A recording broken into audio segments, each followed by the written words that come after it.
YouTube Shorts are a terrible idea and they're going to ruin your channel.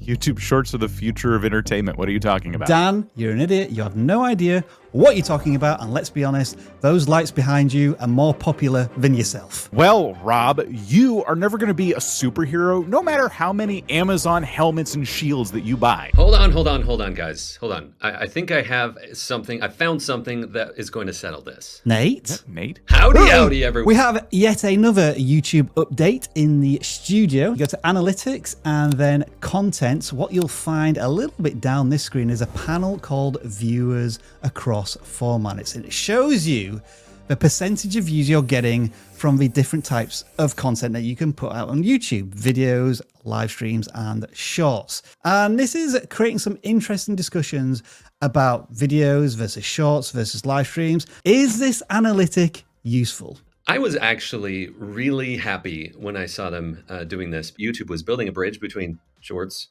and long form. And this analytic was one of the first best concrete evidences that I've seen of that. I think this is exactly what people needed to see from YouTube, because we get the questions a lot. Like, are shorts even worth my time? You know, are people going to watch the long form content? I always feel kind of validated when stuff like this happens, because we've been saying some people might come to your long form content, but a shorts viewer is a shorts viewer. They're kind of in that shorts mindset when they're watching. It's difficult to pull them in. And this is proof of that. You know, our analytics anyway are showing that 18% of people watch both things. That makes a lot of sense. Yeah, I'd be fascinated for anybody watching this to share your analytics below, especially watching both if we're talking about shorts and long form content. And Nate, I know you've been doing some research. Are you finding that creators have success with both longs and shorts, or it tends to be one or the other? More recently, I was looking into shorts-led channels, right? Meaning, you know, they've led with YouTube Shorts,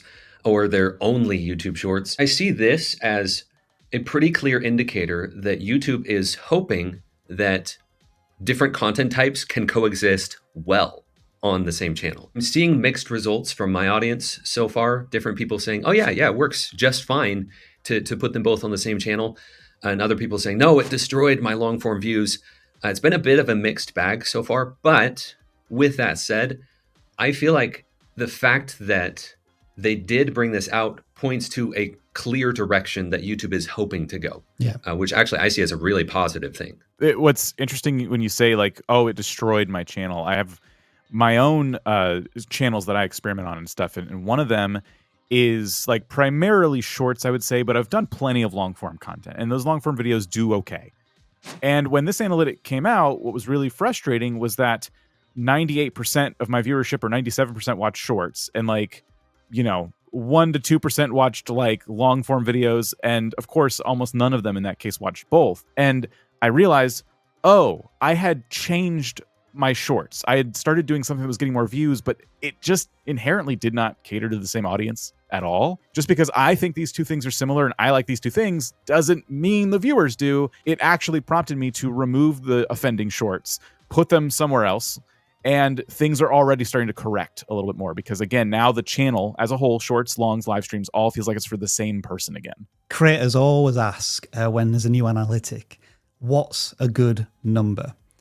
Is there a good number for this analytic? Is it risk and reward? If I'm going to make more shorts, then I expect more views coming from shorts and vice versa. My response to that would be, well, what's the goal? What's the goal for your channel? I really think it's going to matter on what type of audience you're trying to attract. If you're trying to go for the type of audience that naturally likes short form content, then probably naturally you're going to have a higher ratio of that. But then, of course, if you want to make more money from AdSense, then you'd want them watching both to be the biggest. It's your goals, right? But it's also your style. What kind of content do you enjoy making too? I can imagine a documentary channel, people who make hour-long deep dive videos, probably not taking to shorts super well. But then again, if their style permits it, they can go, I really like doing these deep dives, but what if I could tell the story in under a minute?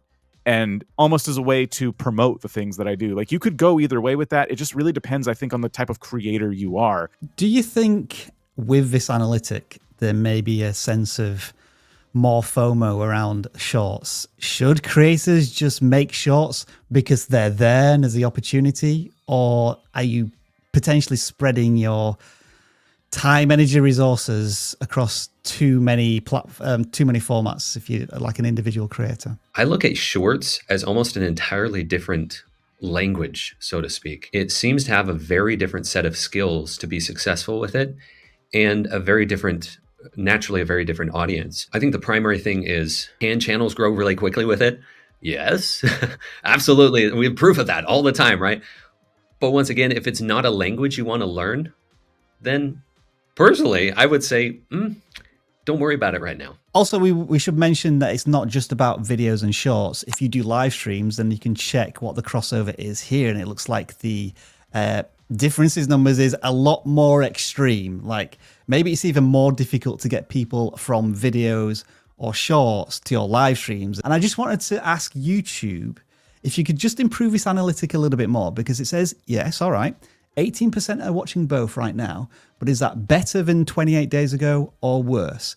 I think that would be exponentially more useful. YouTube, if you're watching this, that's a good idea. It's not just YouTube who are bringing more information to us about shorts. Nate, you have just done an enormous study on shorts. I think 35 billion views. You've digested all of that, and there were two significant takeaways from that, right? So first huge takeaway from that was the lengths of videos that are being most successful on YouTube Shorts. Both 13 seconds and 60 seconds were the two most cumulative views across these 35 billion views that I pulled. But the other high-level takeaway I got from that was, across the board of all of the channels that I reviewed that I would consider as being successful, like showing ongoing momentum of YouTube Shorts, not just a one-off and then, the next 10 are dead and then another one. Like consistently, they're getting a certain high amount of baseline of views on their shorts, and it's going up over time. Most all of those channels had published at least 200 YouTube Shorts before they were at that point. I don't think I could ever do a 13-second short and make it really valuable. But maybe that is the real skill, isn't it? To be able to tell stories. It's about just giving someone that quick dopamine hit, right? That's how you see like 8-second shorts and 13-second shorts that are performing well, because that's like just enough time. If you remember, Vine was like 6 seconds and that was it, know? And people became superstars from that. Just excellent storytelling in the shortest amount of time possible. YouTube Shorts does give you a minute, and there's some fantastic shorts that I've seen that go up to a minute long that really tell like a full and complete story. And then sometimes I watch shorts that are so short and I just leave laughing and watching it multiple times and sharing it with people. Like, both are valuable. You can take one idea and chop it up into a few different shorts and put all of the same shorts in the same feed if you want to. I love that idea, because I think in many cases, if people want to go there, if YouTube creators want to go there, and they've never put their hand at making a full video, a full story within 13 to 60 seconds, it could be a really cool exercise to practice being able to tell something cohesive in that small amount of time. So those are the new YouTube analytics you want to pay attention to, but Nate did an extensive breakdown of YouTube Shorts in 2023 with all of the best types of video formats that are kicking ass on the platform. Check out the video right now. Click, click, click, point here, click now.